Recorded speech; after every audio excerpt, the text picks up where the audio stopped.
Hello friend, welcome again my channel the bridge. मैं सूरज पटेल आपके अपने चैनल में फिर से एक बार बहुत बहुत स्वागत करता हूं। और दोस्तों, आज के इस लेक्चर में हम कैपेसिटर के बारे में पढ़ेंगे। ठीक है, किसी कैपेसिटर की बेसिक चीज़ें पढ़ेंगे और जो एग्ज़ाम पॉइंट ऑफ व्यू से इंपॉर्टेंट पॉइंट है उनको देखेंगे। और जो कैपेसिटेंस है, जिसको हम हिंदी में धारिता कहते हैं, उसके बारे में पढ़ेंगे। ठीक है, और नेक्स्ट वीडियो लाएंगे, उसमें हम टाइप ऑफ कैपेसिटर के बारे में जानेंगे। फिर और उसके बाद में और थर्ड वीडियो आएगा, उसमें कॉम्बिनेशन ऑफ कैपेसिटर जैसे कि सीरीज पैरेलल कनेक्शन के ऊपर देख लेंगे। ठीक है, ओके फ्रेंड्स। तो आज हम जो मेनली टॉपिक है हमारा, आज कैपेसिटर के ऊपर बेस रहने वाला है। तो मेनली हम कैपेसिटर क्या होता है, कैपेसिटर जो है एक इलेक्ट्रिकल डिवाइस है जो कि चार्ज को स्टोर करने का काम करता है। ठीक है, और ज़रूरत पड़ने पे हमें प्रोवाइड कराता है, जिसको हम कैपेसिटर कहते हैं। इट मीन्स यदि हम दो प्लेटें ले लें और उस दो प्लेटों के बीच में कोई डाई इलेक्ट्रिक मटेरियल, जिसको कि परावैद्युत पदार्थ कहते हैं, रख दे, तो उसमें वो चार्ज को स्टोर कर लेता है। ठीक है फ्रेंड्स, तो हम देख लेते जो कैपेसिटर का क्या करेंगे हम पहले जो एग्जाम पॉइंट ऑफ व्यू से इंपॉर्टेंट पॉइंट है उनको भी नोट डाउन कर जाएंगे और कैपेसिटर के बारे में पढ़ते जाएंगे। ठीक है फ्रेंड्स, तो मेनली कैपेसिटर का जो सिंबल होता है, ठीक है, वो इस प्रकार का होता है। ठीक है, ये दो प्लेट होती है, एक पॉजिटिव प्लेट होती है, एक नेगेटिव प्लेट होती है। ठीक है फ्रेंड्स, ये कैपेसिटर का सिंबल्स होता है। और यदि ऐसा सिंबल आपको दे दिया जाए तो उसे हम कैपेसिटर कहते हैं। और यदि ऐसा सिंबल हो और बीच में यूं मार्क हो तो उसे हम कहते हैं वेरिएबल कैपेसिटर। ठीक है फ्रेंड्स, तो ये चीज़ ध्यान रखिएगा आप। ओके, और जो कैपेसिटर की यूनिट जो होती है, कैपेसिटर की यूनिट जो होती है वो होती है फेरड। ठीक है, तो हम पहले पॉइंट लिख लेते हैं, उसके बारे में फिर हम अच्छी तरह से जानेंगे। ठीक है फ्रेंड्स, कैपेसिटर्स क्या है? एक पैसिव डिवाइस है। पैसिव डिवाइस में कैपेसिटर जो है एक निष्क्रिय डिवाइस है। ठीक है, जिसको हम पैसिव डिवाइस कहते हैं। ओके, जो कि हमको डायरेक्टली एग्जाम में पूछ लिए जाते हैं, वो पॉइंट देख लेते हैं, उसके बाद में वो हम कैपेसिटर के बारे में जाएंगे। ठीक है, दूसरा पॉइंट, जो कैपेसिटर जो होता है वो चेंज इन वोल्टेज का अपोज करता है, मतलब वोल्टेज के परिवर्तन का विरोध करता है। ठीक है फ्रेंड्स, दूसरा पॉइंट हो गया। थर्ड पॉइंट, कैपेसिटर जो है हमारा एसी और डीसी दोनों पर वर्क करता है। ठीक, कैपेसिटर एसी एंड डीसी दोनों पर वर्क करता है। ठीक, फोर्थ पॉइंट जो है, कैपेसिटर जो है हमारा एसी को पास करता है और डीसी को ब्लॉक करता है। ठीक है, ये कुछ पॉइंट हो गए और हम अभी जो पढ़ते जाएंगे वैसे पॉइंट भी नोट डाउन करते जाएंगे। ठीक है फ्रेंड्स, तो मेनली कैपेसिटर के बारे में जान लिए हैं कि कैपेसिटर क्या होता है। ओके, उसके कुछ एग्जाम पॉइंट ऑफ व्यू को देख लिए हैं। ओके फ्रेंड्स, ठीक है। अब जो कैपेसिटर जो है, मान लीजिए हमारा ये कैपेसिटर है, ठीक है, इसकी एक पॉजिटिव प्लेट होती है और एक नेगेटिव प्लेट होती है। ठीक है, पॉजिटिव प्लेट पॉजिटिव चार्ज को स्टोर, पॉजिटिव चार्ज होते हैं पॉजिटिव प्लेट पे, और नेगेटिव प्लेट पे नेगेटिव चार्ज होते हैं। ठीक है, और इन दोनों प्लेटों के बीच में जो है हमारा इलेक्ट्रिक फील्ड होता है। तो यहां पे छठा पॉइंट आ जाएगा, हमारा दोनों प्लेटों के बीच में क्या इलेक्ट्रिक फील्ड होता है। ठीक है, इलेक्ट्रिक फील्ड। ठीक है फ्रेंड्स, बाकी ये पॉइंट भी इतने बेसिक तो नहीं पूछेंगे कि पॉजिटिव प्लेट पे और नेगेटिव प्लेट पे कौन सा चार्ज होता है, ये नहीं पूछेगा। ठीक है फ्रेंड्स, अब जो हम देख रहे हैं ये क्या है, पैरेलल प्लेट कैपेसिटर है। ठीक है, इसमें जो हम कभी क्या करते हैं कि जैसे कि अभी ये पैरेलल प्लेट है, तो इसमें हमने डाई इलेक्ट्रिक, बीच में दो प्लेटों के बीच में जो इंसुलेटर मटेरियल जो यूज किया है, डाई इलेक्ट्रिक मटेरियल, वो क्या है, एयर को यूज किया है मान लीजिए। अगर कुछ नहीं है तो एयर है। यहाँ पे हम मेनली दूसरा मतलब मटेरियल भी यूज कर सकते हैं, जैसे कि प्लास्टिक हो गया, माइका हो गया, ठीक है, सेरेमिक हो गया, ऐसे बहुत सारे जो मटेरियल्स यूज कर सकते हैं। ठीक है, ये जो कुछ इंसुलेटर मटेरियल जो होते हैं ये इलेक्ट्रिसिटी को फ्लो तो नहीं करते हैं, लेकिन इलेक्ट्रिक फील्ड को अपने अंदर स्टोर करके रख सकते हैं।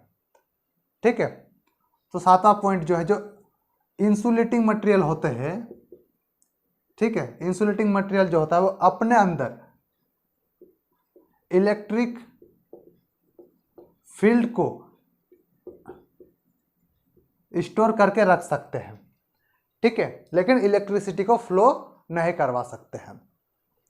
ठीक है फ्रेंड्स, ये कैपेसिटर के बारे में हो गया। अब कुछ इंपॉर्टेंट पॉइंट जो है, ठीक है, वो कैपेसिटेंस को लेके है। ठीक है फ्रेंड्स, कैपेसिटेंस को लेके है जो कि हम देखेंगे। कैपेसिटेंस क्या है, कैपेसिटेंस क्या होते हैं किसी भी कैपेसिटर के, कि यदि हम उसको सप्लाई से ज्वाइन करें और वो अपने अंदर कितना चार्ज को स्टोर करके रखा है, वो उसकी कैपेसिटेंस अर्थात धारिता कहलाती है। ठीक है फ्रेंड्स, कैपेसिटेंस। ठीक है,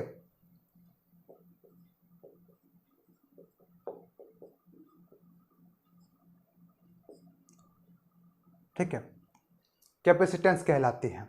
ठीक है, कैपेसिटेंस जो क्या होती है अपनी, कि यदि किसी कैपेसिटर को 1 वोल्ट तथा विभवांतर देने पर 1 कूलम आवेश को ग्रहण या स्टोर करती है तो वह 1 फेरड के बराबर होती है। ठीक है, मान लीजिए ये एक कैपेसिटर है, ठीक है, इसको हमने सप्लाई से कनेक्ट कर दिया। ठीक है, ये हमने सप्लाई से कनेक्ट कर दिया। ठीक है, तो मान लीजिए हम यहां से इसको 1 वोल्ट सप्लाई दिए। ठीक है, 1 वोल्ट सप्लाई देने पर अगर ये यहां पर 1 कूलम, ठीक है, 1 कूलम चार्ज को स्टोर करती है तो वो 1 फेरड के बराबर होगा। ठीक है, तो कैपेसिटेंस जो है क्या होते, Q समानुपाती वोल्टेज हो, देख चार्ज जो है वोल्टेज के समानुपाती होता है। ठीक है, जब समानुपाती का चिन्ह हटाएंगे हम तो यहाँ पे C लग जाएगा, आई मीन जिसको कैपेसिटेंस को हम C से डिनोट करते हैं। ओके, और जब कैपेसिटेंस बराबर क्या हो जाएगा हमारा, Q/V अर्थात चार्ज अपॉन वोल्टेज। तो कैपेसिटेंस जो है, ठीक है, क्या कैपेसिटेंस क्या होते हैं, चार्ज अपॉन वोल्टेज के बराबर होते हैं, जिसको हम लिख सकते हैं कैपेसिटेंस बराबर आवेश बटे वोल्टेज, जिसको हम फेरड भी लिख सकते हैं। ठीक है, ओके फ्रेंड्स, तो मेनली जो फेरड जो होती है वो कैपेसिटर की एक लार्जेस्ट यूनिट है अर्थात बड़ी यूनिट है। ठीक है, कैपेसिटर को हम मेनली माइक्रोफेरेड, पिकोफेरेड, ठीक है, इसमें यूज करते हैं।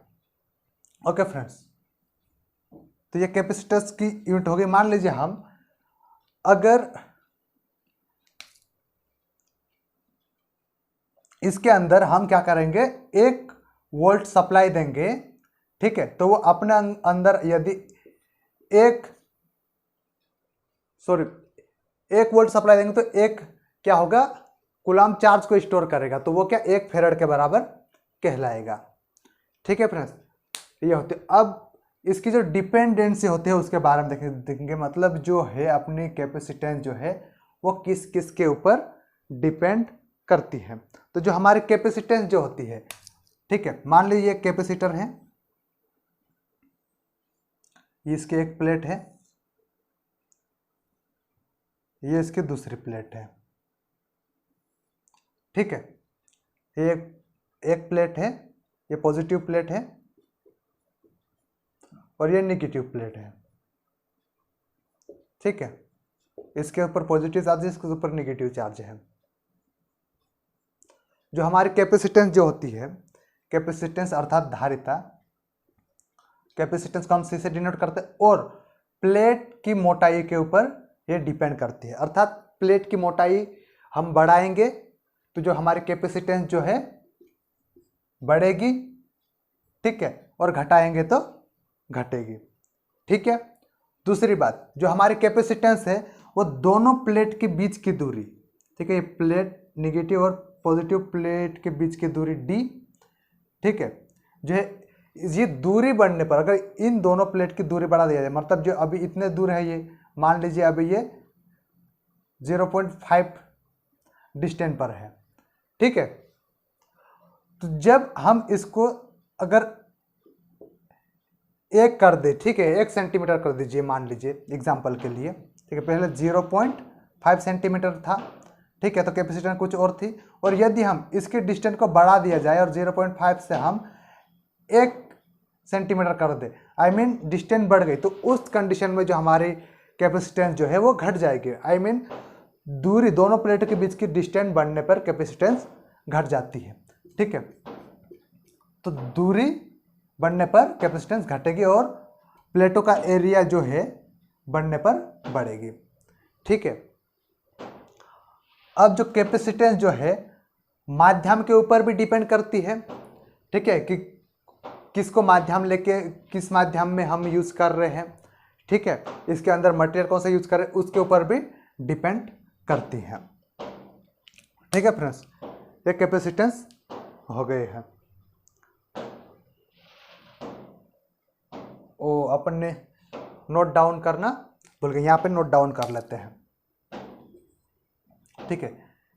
कैपेसिटेंस जो है हमारी, कैपेसिटेंस एरिया के ऊपर डिपेंड करती है, प्लेट के एरिया पर, ठीक है, प्लेट के एरिया पर डिपेंड करती है, ठीक है। कैपेसिटेंस डिस्टेंस के ऊपर भी डिपेंड करती है और माध्यम के ऊपर भी डिपेंड करती है, ठीक है, माध्यम के ऊपर भी डिपेंड करती है।